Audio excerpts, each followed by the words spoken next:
স্ত্রী সহ ভারতে পালাতে গিয়ে বেনাপোলে ধরা গোপালগঞ্জ আওয়ামী লীগ নেতা। ভারতে পালানোর চেষ্টাকালে যশোরের বেনাপোল ইমিগ্রেশনে গোপালগঞ্জ জেলা আওয়ামী লীগের সাধারণ সম্পাদক জি.এম. শাহাবুদ্দিন আজমকে গ্রেফতার করেছে ইমিগ্রেশন পুলিশ। 10 জুন মঙ্গলবার সকাল 11টার দিকে তিনি স্ত্রী সহ বেনাপোল চেকপোস্ট দিয়ে ভারতে প্রবেশের চেষ্টা করছিলেন। ইমিগ্রেশন সূত্রে জানা গেছে, শাহাবুদ্দিন আজম পাসপোর্ট জমা দেওয়ার পরপরই ইমিগ্রেশন পুলিশের সিস্টেমে তার নামে স্টপ লিস্ট থাকার বিষয়টি ধরা পড়ে। তখনই তাকে জিজ্ঞাসাবাদের জন্য আটক করা হয়। পরে নিশ্চিত হওয়া যায় তার বিরুদ্ধে গোপালগঞ্জ থানায় একাধিক মামলা রয়েছে, যার মধ্যে সেনাবাহিনীর দায়ের করা মামলাও রয়েছে। তিনি গোপালগঞ্জ সদরের বিনাপানি গার্লস স্কুল রোডের বাসিন্দা এবং মৃত মইনুদ্দিনের ছেলে।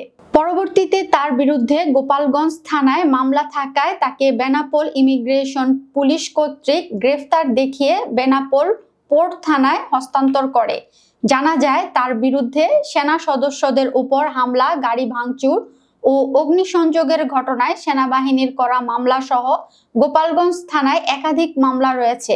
বেনাপোল ইমিগ্রেশনের ভারপ্রাপ্ত কর্মকর্তা ইলিয়াস হোসেন মুন্সি জানায়, পূর্ব থেকে ইমিগ্রেশনে খবর ছিল গোপালগঞ্জ জেলা আওয়ামী লীগের সাধারণ সম্পাদক জি.এম. শাহাবুদ্দিন আজম ভারতে যেতে পারেন। সে মোতাবেক বহির্গমন বিভাগের সব অফিসারকে সতর্ক করে দেওয়া হয়। পরবর্তীতে সকাল 11টার দিকে বেনাপোল ইমিগ্রেশন ভবনে প্রবেশ করে বহির্গমন সিল মারার জন্য ডেস্কে পাসপোর্ট জমা দিলে অনলাইনে তার স্টপ লিস্ট থাকায় সন্দেহ হলে জিজ্ঞাসাবাদের এক পর্যায়ে তাকে গ্রেফতার করা হয়। এ বিষয়ে বেনাপোল পোর্ট থানার ভারপ্রাপ্ত কর্মকর্তা ওসি মোহাম্মদ রাসেল মিয়া বলেন, ইমিগ্রেশনে আটক আওয়ামী লীগ নেতাকে আমাদের কাছে হস্তান্তর করা হয়েছে। যেহেতু গোপালগঞ্জ থানায় তার নামে মামলা রয়েছে, সেহেতু তাকে গোপালগঞ্জ থানা পুলিশের কাছে হস্তান্তর করা হবে। 5 অগস্ট পরবর্তী পরিস্থিতিতে জীবনের নিরাপত্তা নিশ্চিত করতে আওয়ামী লীগের বিভিন্ন পর্যায়ের নেতারা নানা উপায়ে প্রতিবেশী ভারতের বিভিন্ন রাজ্যে আশ্রয় নিয়েছেন। অনেক নেতা পরিবার নিয়ে বসবাস করছেন। ভারত সরকার সে সময়ে ঢোকার সুযোগও দিয়েছে। সাবেক প্রধানমন্ত্রী ও আওয়ামী লীগ সভাপতি শেখ হাসিনাও ভারতে আশ্রয় পেয়েছেন।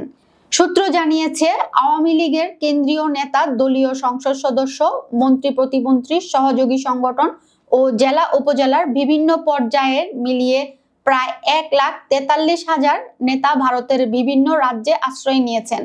সরকারি উচ্চপদস্থ কর্মকর্তাও ভারতে গেছেন।